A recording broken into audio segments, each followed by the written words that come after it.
princess of the Red Rose was always at her side.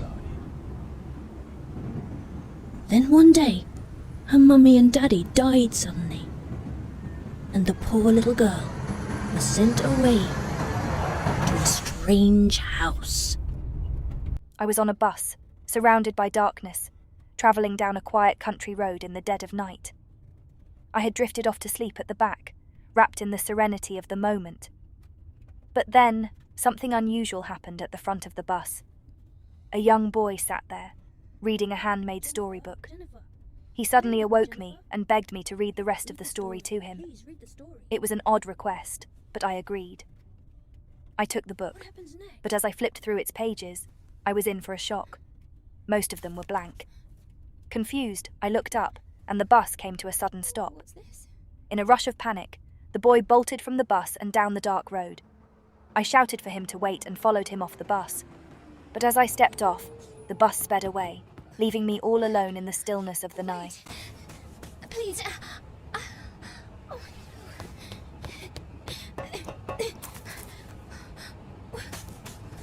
Where are you going?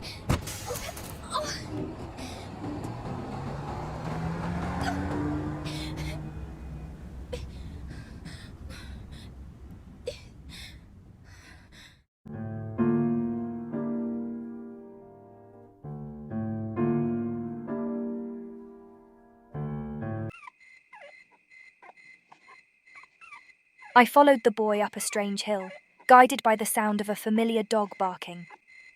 Inside an unlocked shed, I discovered a dog collar with the name Brown. When I left the shed, the boy reappeared and ran off once more. Chasing after him, I eventually reached an eerie orphanage known as the Rose Garden Orphanage. Through the front gate, I witnessed two girls wearing paper bags over their heads, one of them beating something in a sack with a stick. Behind them, the boy entered the mansion, closing the door behind him. Frightened, I sought another way inside and found a back gate.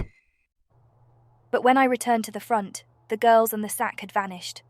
I entered the orphanage, and the front doors locked behind me. I followed the boy up the stairs and into the attic, where he stood on top of a fort. He asked me to read the storybook to him. To my surprise, I opened the book and discovered that the story was much more than I had initially thought. As I explored further, a voice came over a loudspeaker, announcing the beginning of a funeral. The boy told me it was for my dear friend, before vanishing once again.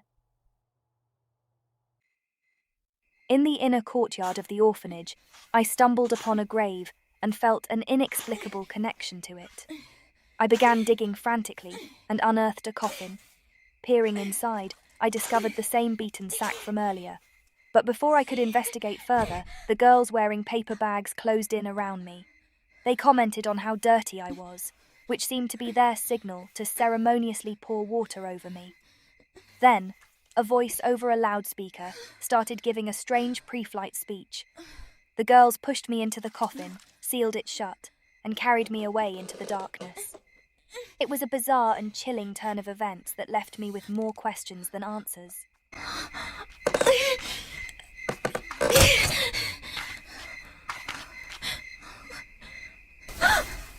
Just look at you. You're filthy.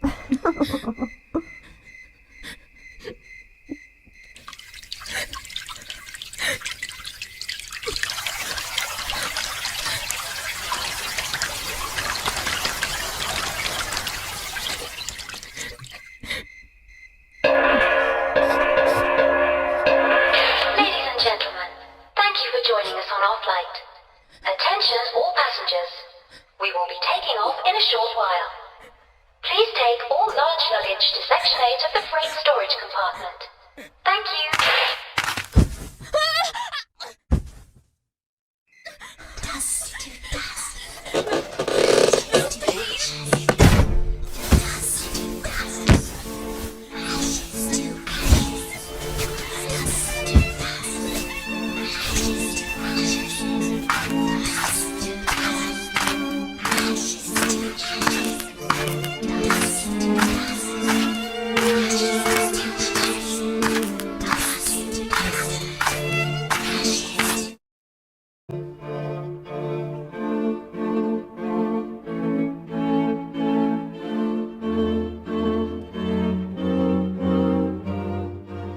I woke up in a strange room, my wrists bound tightly with rope to a support beam.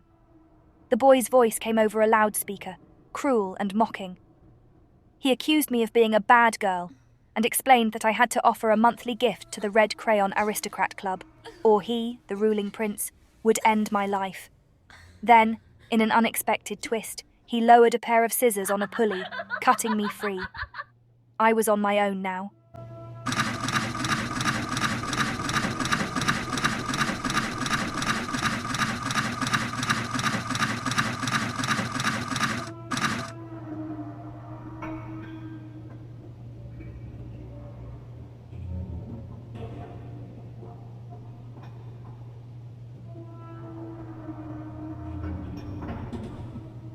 As I explored the area, I came across a door leading to the Aristocrat Club. A poster on it stated that the monthly gift was a beautiful butterfly. It was a bizarre and chilling demand, and I had no choice but to try and navigate this eerie world and figure out how to survive. I found a green butterfly and tried to offer it as the monthly gift, but it was rejected, called ugly. Then I found a dog bound by ropes. With the scissors I had used to free myself earlier, I cut him loose. It turned out his name was Brown, the same name I had seen on a collar in the shed. We formed a bond, and Brown became my loyal companion, following me throughout the airship. It was a comforting presence in this surreal world. Brown! Frustrated, I continued my search and eventually discovered a beautiful blue butterfly. But as I collected it, a horde of monsters called imps descended upon me. I managed to escape their clutches and reach the monthly gift box. This time, it accepted the butterfly.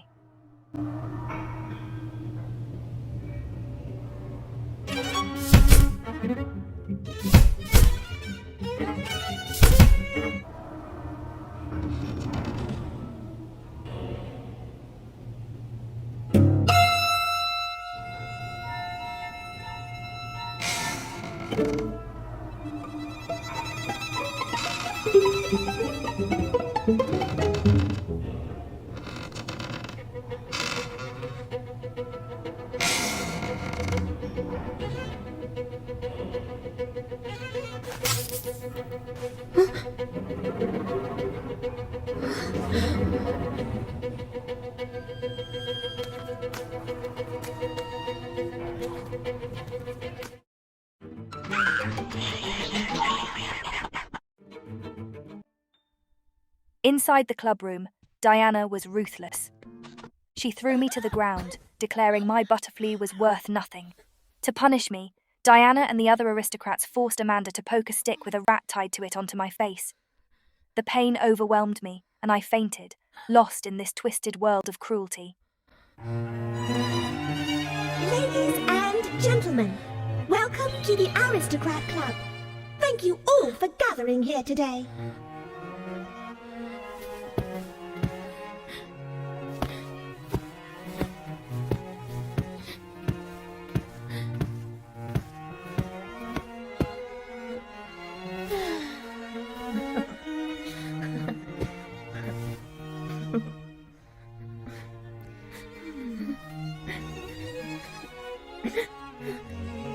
You're a disgrace. Nothing worse than nothing. Your gift is worth nothing.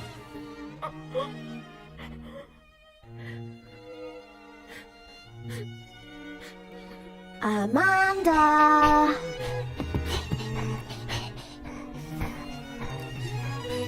There. Amanda! Amanda! Amanda! Amanda! Amanda! Amanda! Amanda! Amanda!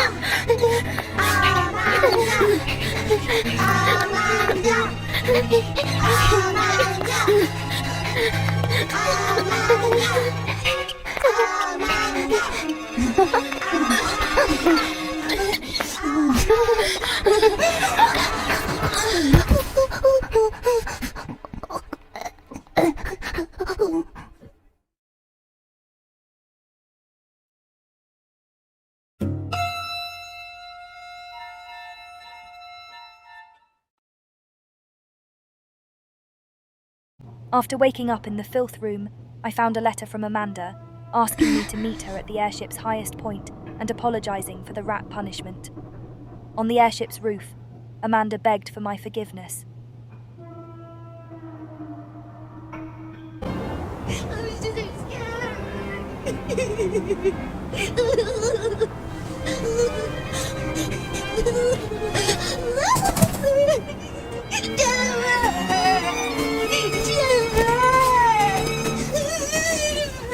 I did what I had to, didn't I?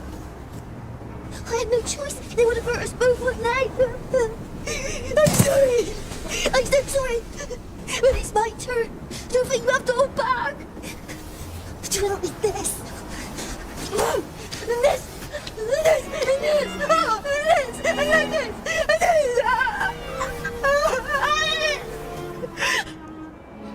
We're still friends, aren't we? And you're still friends, Jennifer. Just.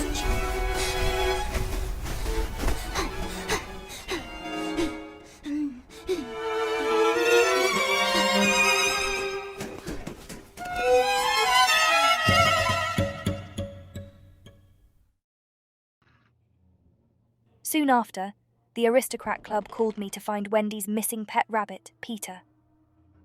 My search led me to the filth room, where I encountered a mysterious man who simply ignored me and walked away. I eventually found Peter, but he darted off, and I gave chase. With Brown's help, we followed Peter to a bloodied bag being beaten by imps. They noticed me and alerted Hoffman. Hoffman suddenly attacked me, and I had no choice but to defend myself and defeat him.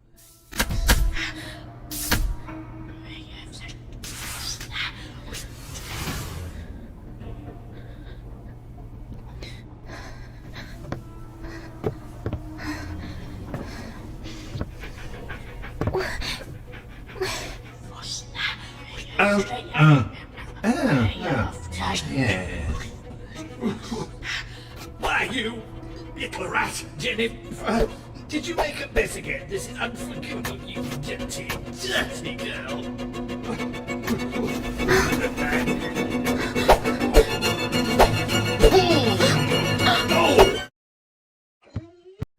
Afterward, the imps dragged his lifeless body away, leaving me in shock and wondering what other mysteries this strange airship held.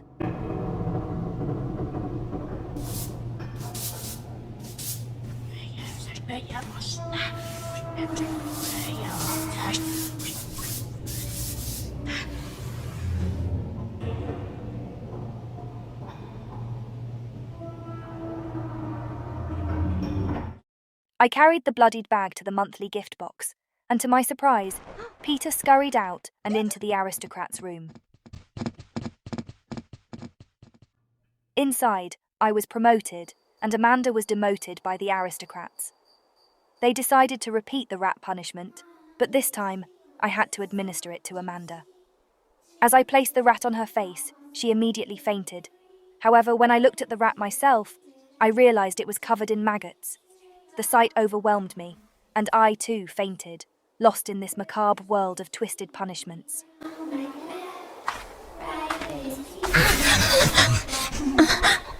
Lower classes like you and me can't go up close. We have to pray from a distance.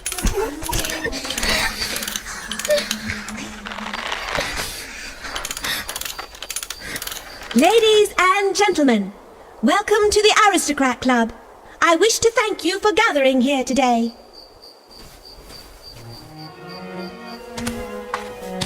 Jennifer!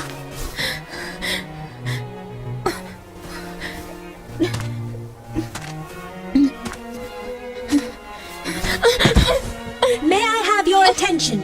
This is a message from the Princess of the Rose. The message reads, Jennifer, your efforts this month deserve special recognition. You managed to find Peter and will be amply rewarded. Thus concludes the message from the princess. Splendid work, Jennifer. You are no longer a wretched peon.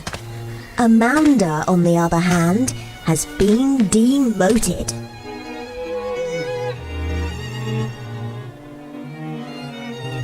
Amanda.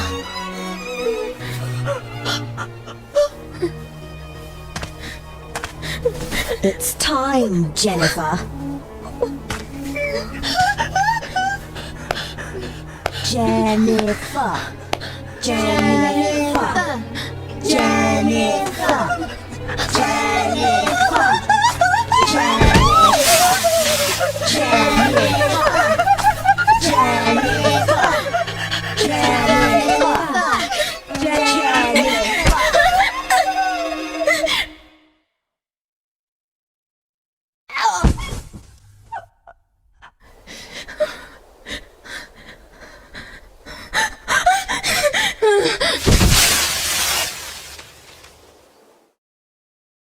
I regained consciousness in the clubroom, with the boy watching me from atop his fort. He handed me 3 storybooks, The Bird of Happiness, Mermaid Princess, and The Goat Sisters, insisting they would help me remember my sin. It was a strange and unsettling request in this eerie place.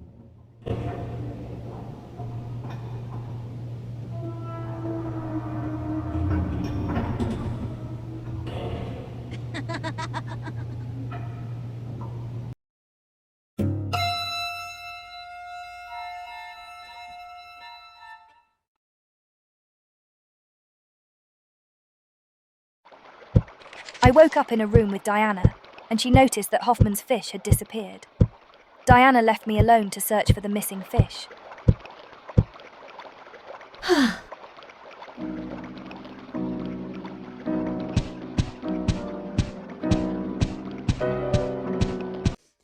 As I explored further, I found Olivia crying by the monthly gift box. I discovered that the monthly gift was an unmarried mermaid, which was quite unusual. Later, I joined Meg and Eleanor, who were talking about the existence of mermaids. They asked me about mermaids and then left, leaving behind a fish scale as a clue. Along the way, I spotted Clara with Hoffman and Diana, all desperately searching for Hoffman's missing fish. It was a puzzling and unsettling series of events in this eerie place. I found myself in a room with a strong fish scent, where I had to fight the mermaid princess. After defeating the monster, it transformed into a mermaid doll.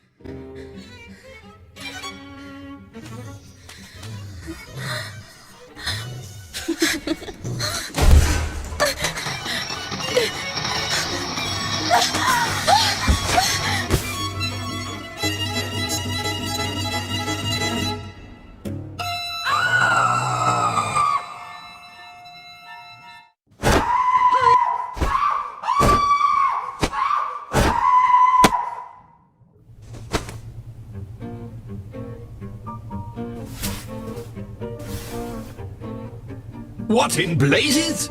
Just who did this? Who made this mess? And I suddenly found myself in Hoffman's room with Diana and Hoffman. I witnessed Hoffman inappropriately touching Diana as she sobbed, and then he left the room. Diana, upset and angry, grabbed the mermaid doll and lashed out at me. She then took a dirty rag from inside Hoffman's aquarium and placed it on my face. I remembered a part of my promise. I am yours, even in death. The whole experience was disturbing and left me feeling uneasy.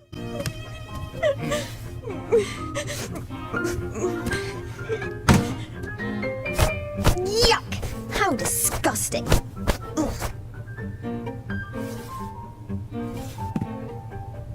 Oh, now I see. It was you! It was your fault that I got into trouble. Give it here.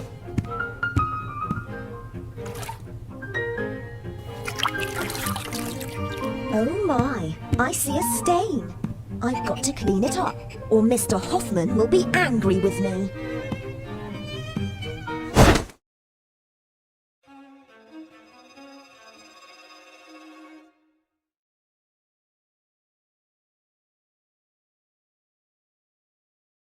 I woke up in a room with Eleanor, only to realise her birdcage was empty.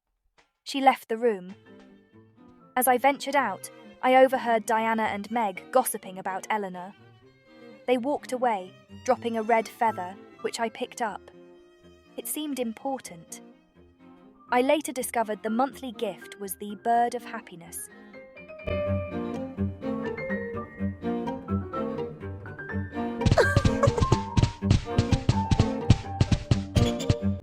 Using the red feather as a clue, Brown helped me follow the bird's scent, leading me to the women's lavatory.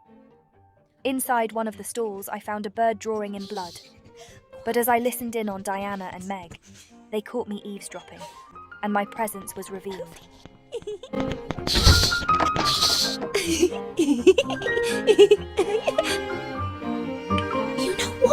You know what? What? I don't like her. I'll never get along with her. No chance, not ever. She's such a pain. Just terrible. I can't stand the sight of her.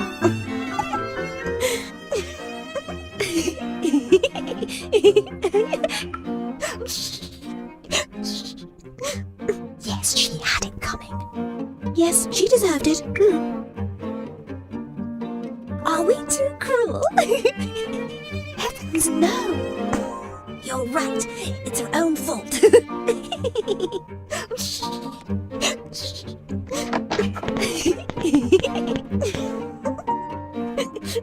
Meg revealed that the bird of happiness was in a nearby room and that it was in danger of dying if we didn't find it soon. However, she couldn't remember which room it was in.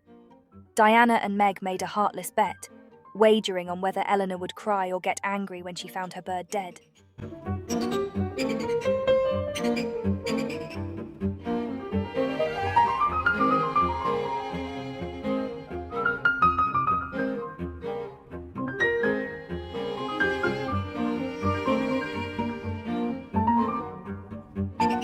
I searched desperately and finally found a box in one of the rooms. But to my dismay, after opening a series of boxes within boxes, I discovered that Eleanor's bird had suffocated and died.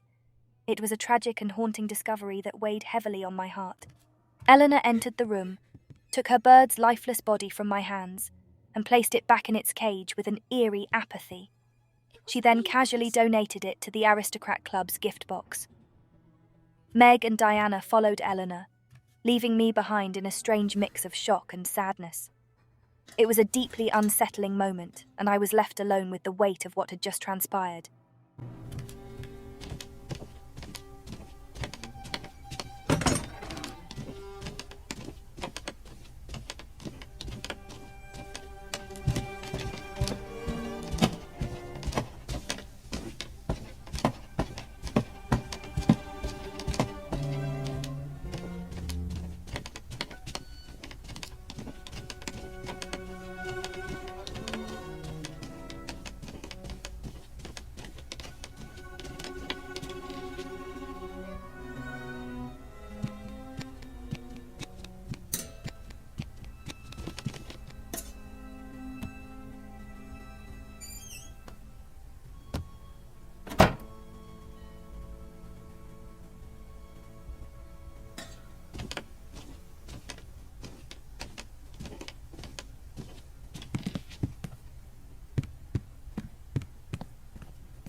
I woke up in a room with Meg, who seemed upset about something missing.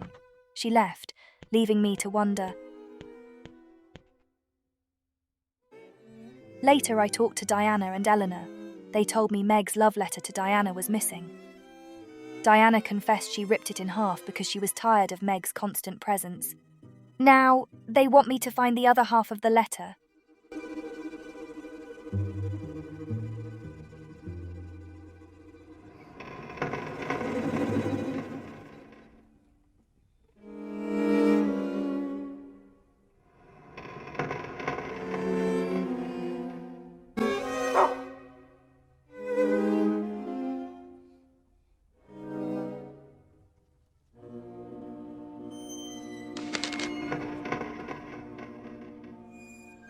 The scent of the letter guided me to the Aristocrat luggage room. Inside, I encountered the Goat Sisters, 2 goat imps armed with scissors and a pitchfork. After a tough battle, I defeated them. While exploring, I noticed a grandfather clock and decided to take a closer look. To my shock, there was a goat's corpse inside, and inside its stomach was the missing piece of Meg's love letter. Just as I made this discovery, Diana and Eleanor entered the room, with Meg trailing behind them. Meg accused me of tearing apart her love letter to Diana and burst into tears in Diana's arms.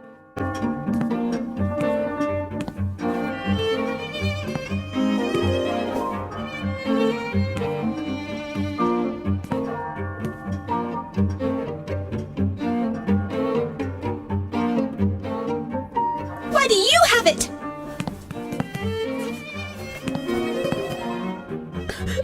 How could she do that to me?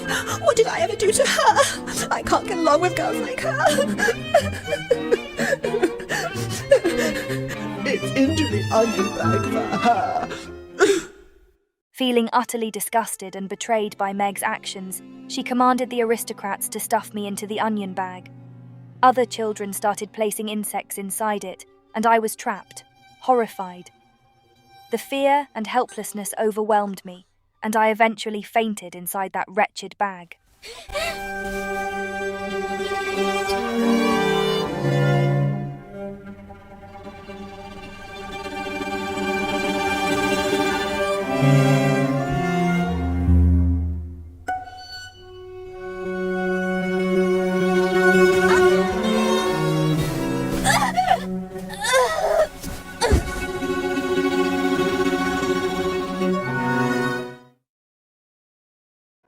When I came to, it was in the same room where this nightmare began.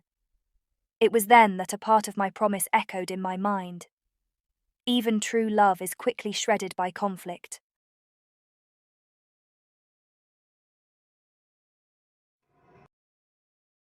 I found myself back in the aristocrats' club room, but this time, the enigmatic boy was nowhere to be found. As I left the room, chilling hands suddenly seized me, yanking me into a different place altogether. When my senses returned, I was surrounded by a stunning rose garden, bathed in the gentle light of the moon. Gregory M. Wilson loomed over me, his presence unsettling. He mumbled something about his son, Joshua, before disappearing into the shadows. I felt compelled to follow a path that led to Gregory's house. Inside that house, a rush of memories engulfed me, and I vividly recalled moments shared with Gregory. One memory in particular pierced my thoughts. It was Gregory, the weight of despair evident. As he held a pistol to the side of his head, he tried his own life. The gravity of that moment shook me to my core. Instead of a warm welcome, he cruelly locked me inside a decrepit room, one that I soon realized had once been Joshua's. However, a glimmer of hope emerged as Wendy, always resourceful, managed to sneak into the house and unlock the door. When we finally reunited, Wendy made a daring move and swiped Gregory's pistol in the moonlit rose garden. Relief washed over us. I had found a stuffed bear inside Gregory's house, and in a gesture of solidarity, I offered it to Wendy in exchange for her rose brooch. Wendy, ever creative, decided to name the bear Joshua. It felt like a small but meaningful bond in the midst of our strange and unsettling journey.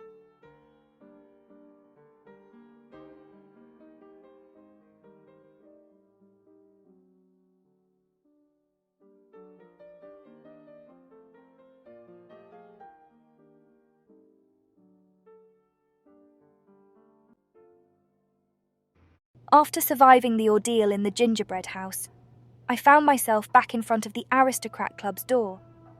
The poster there had changed, and it now announced that Joshua the bear was missing, with the aristocracy actively searching for it.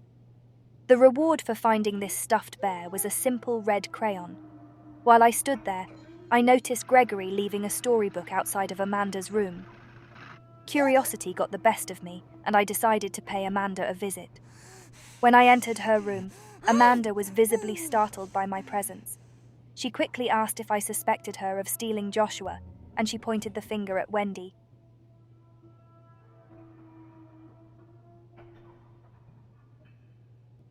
Concerned and puzzled, I made my way to Wendy's room. To my surprise, I found her lying on the floor, having fallen out of bed. I helped her back into bed, and that's when Wendy confided in me. She revealed that the aristocrats had come and accused her of stealing Joshua the bear, further adding to the mystery surrounding its disappearance.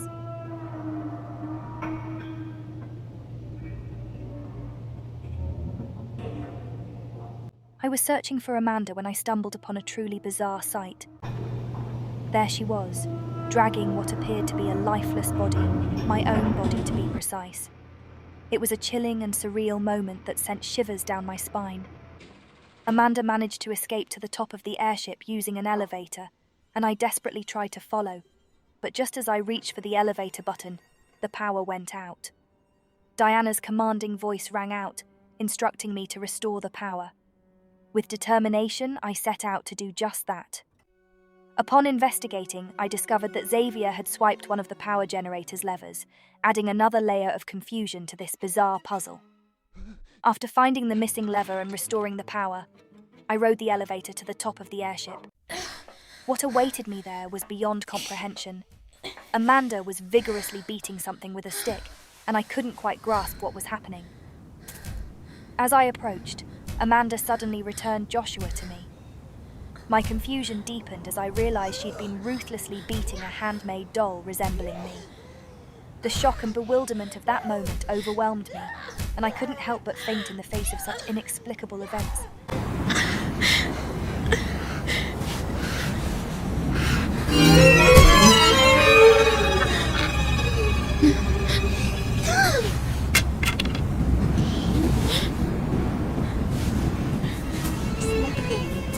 I'm fine, really. I'm not upset at all. Oh, Jennifer. You know what? I've got something special. Look! Isn't he cute? Here, it's yours. Give it as a gift and you'll be Miss Popular again.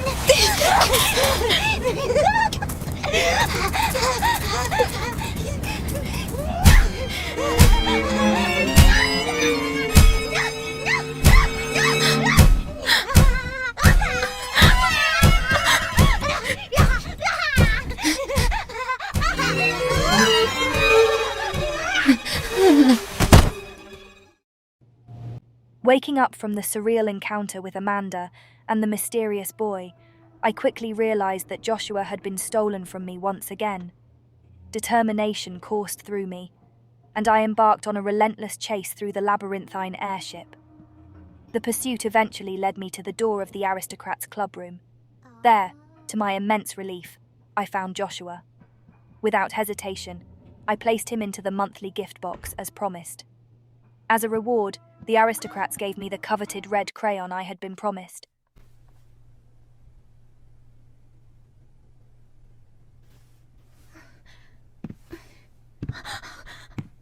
Come here, Jennifer. Let's have a little talk.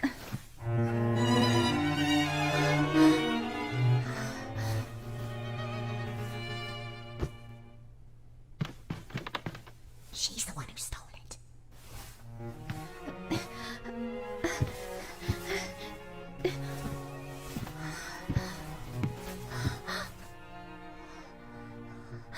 Ladies and gentlemen, welcome to the Aristocrat Club. A word from the princess. Jennifer has brought a wonderful gift to the Aristocrat Club. Now you can have your very own red crayon. Hats off to you. Hats off to you. Hats off to you. Hats off to you.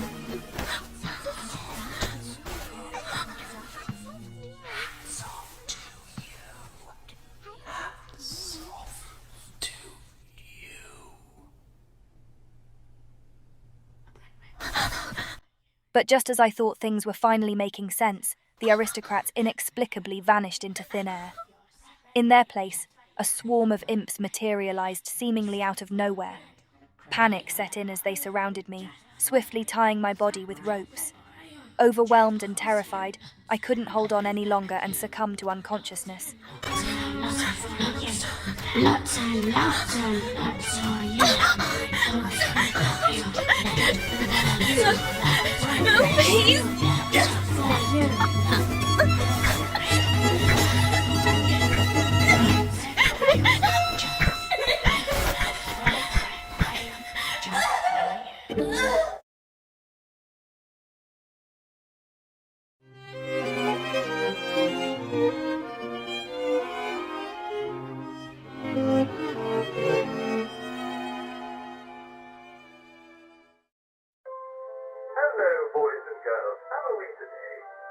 paper should go in the rubbish bin and washing should go into the film room.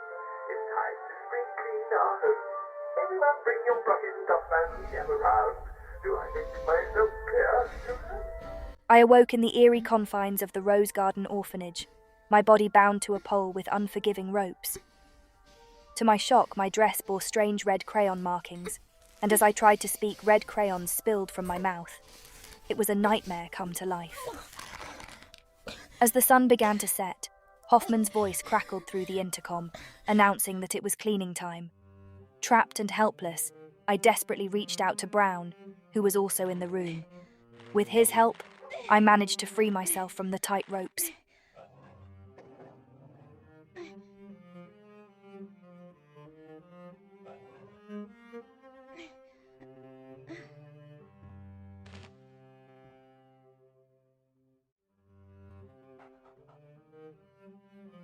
We made our way to the orphanage's lobby, where Hoffman's accusing eyes met mine.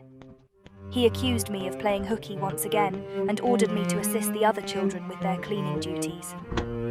The weight of the situation pressed down on me, and I reluctantly began to help, my mind still reeling from the strange events that had transpired.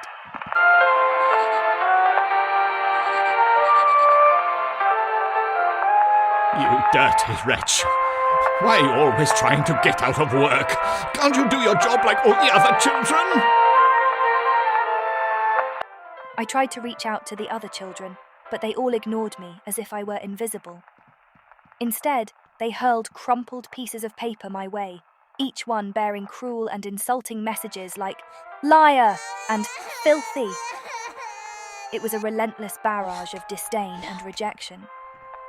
Amidst the barrage of notes, one stood out, a message directing me to go to the main hallway. As I followed the instructions and stepped into the hallway, something inexplicable happened.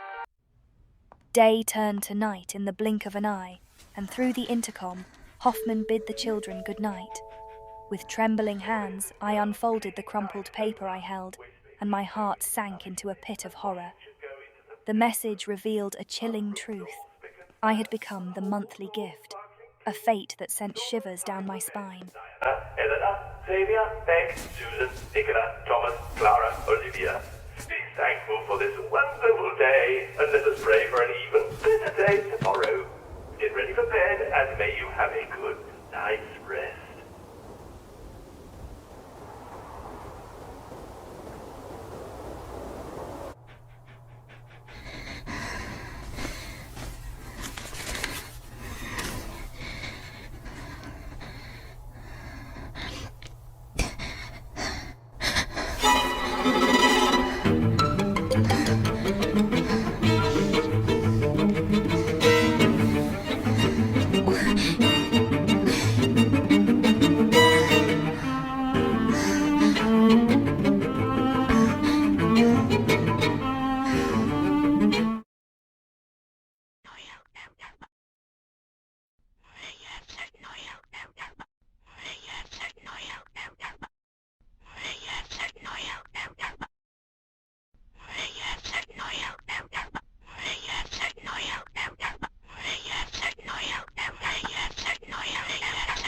I spotted Wendy through a window in the orphanage's courtyard, but the door leading there was firmly shut. Determination welled up within me as I took on the task of defeating various types of imps scattered throughout the orphanage. It was a challenging endeavour, but it ultimately unlocked the door to the courtyard. Once I joined Wendy there, she shared an ominous piece of information. There was an important aristocrat club meeting about to take place. My curiosity piqued. I couldn't help but wonder what secrets were concealed within the club's meetings. Intrigued, I turned my attention to a storybook titled The Funeral that I found in the courtyard. Little did I know that reading it would have consequences beyond my comprehension. When I finished the story, I was met with a chilling realization. Brown and Wendy had disappeared without a trace, leaving me feeling more alone and bewildered than ever before.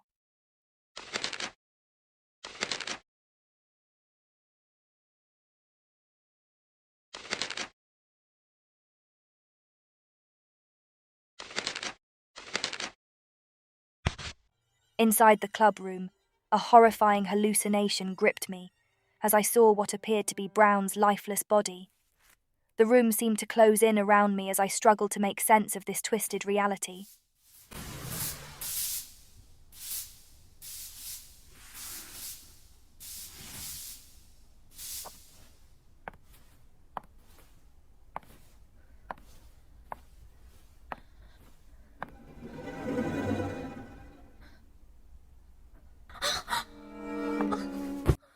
Suddenly, the aristocrats materialized before me, and Wendy, in a moment of revelation, declared me to be the Princess of the Red Rose. It was a revelation that sent shockwaves through my already bewildered mind. Then, Amanda's voice whispered into my ear, confirming the unthinkable. Brown was dead. She pointed to a bloodied sack with a ghastly lump inside. Rage surged within me, and I couldn't contain my fury any longer. I slapped Wendy repeatedly, my voice trembling with anger as I called her a liar. I vowed never to forgive her for this cruel deception, my heart torn apart by the loss of Brown. Summoning every ounce of strength, I stood up to the aristocrats, denouncing them as monsters, for siding with Wendy in her heartless deceit. In an act of defiance, I hurled my rose brooch towards them, a symbol of my shattered trust. As Wendy fled the room, her sobs echoing down the corridor, I couldn't help but feel a complex mixture of humiliation, heartbreak, and the weight of a world that had crumbled around me. Go away! Just go away! Never forgive you! Not ever! And as for the rest of you, how could you believe all those lies? Aristocrats! You're just the opposite! I hate you! And I hate you! And you! And I hate myself the very most for playing your stupid games! And not having the strength to stand up to you! It's all just hideous!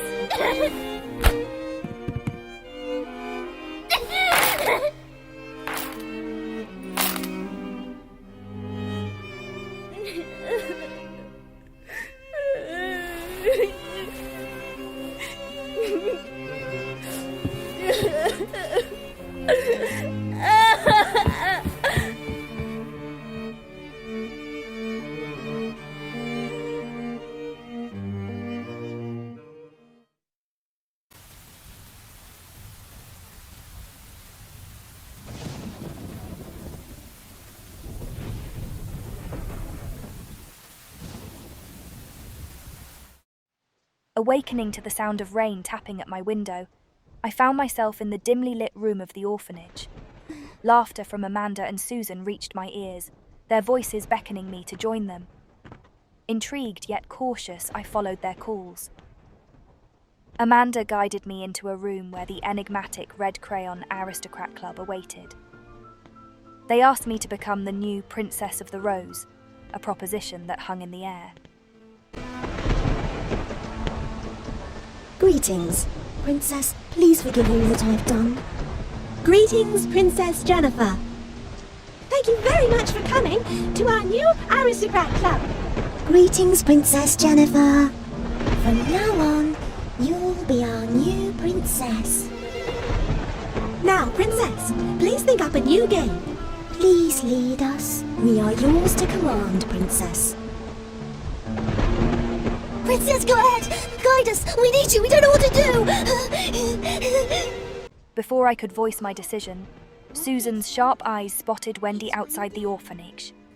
The girls, ready to venture outside and ridicule Wendy, hastily made their way to the door. But something within me, a feeling of hesitation and uncertainty, held me back. Instead of following them into the rain, I chose to remain inside, wondering what might unfold in the quiet solitude of the orphanage. The screams outside shattered the silence, leaving me frozen with fear, uncertain of what to do next. In the midst of my turmoil, the front door to the orphanage creaked open, revealing Joshua and Gregory, the latter now known as Stray Dog. It was a chilling sight. With a command, Joshua set Stray Dog upon me, and a fierce battle ensued. It was a fight for survival, and as the clash raged on, a symbol of strength emerged. Brown, who had been a constant presence in my life, aided me, fortifying my resolve. After a grueling struggle, I managed to defeat Gregory, leaving him wounded and battered. Time, there was a precious little girl.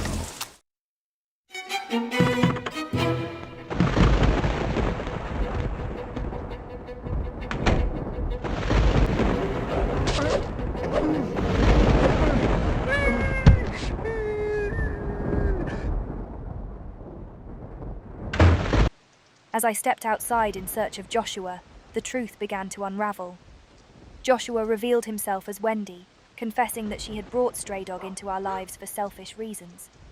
The weight of her admission hung heavily in the air. Wendy apologized, and in a surprising turn, she handed me Gregory's gun. But before we could further contemplate the unfolding events, Gregory, miraculously still alive, struck Wendy down. With Wendy's blood on his hands, Gregory turned his attention to me once more, and I braced myself for the next chapter of this bewildering and terrifying journey.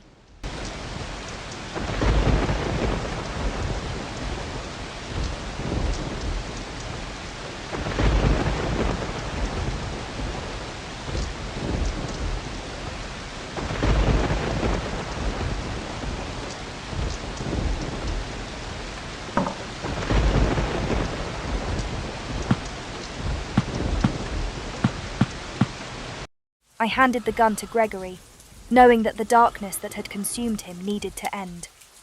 With a heavy heart, he turned the weapon on himself, and I watched as he was released from the torment that had gripped him.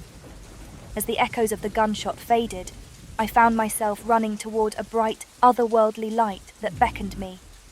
It was a light that seemed to promise solace and closure, a chance to come to terms with my past.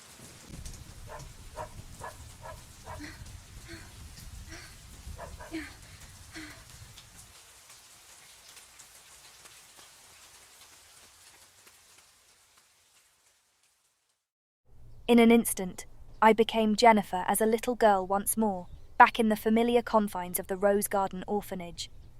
I walked through the memories of my past, reflecting on the moments that had shaped me. Exiting the orphanage, I spotted Wendy drawing in the dirt, a symbol of our enduring friendship. We greeted each other with curtsies, and our foreheads met in a tender kiss. It was a moment of connection and understanding that transcended the trials we had faced. I continued my journey, passing through the front gate, which slowly closed behind me.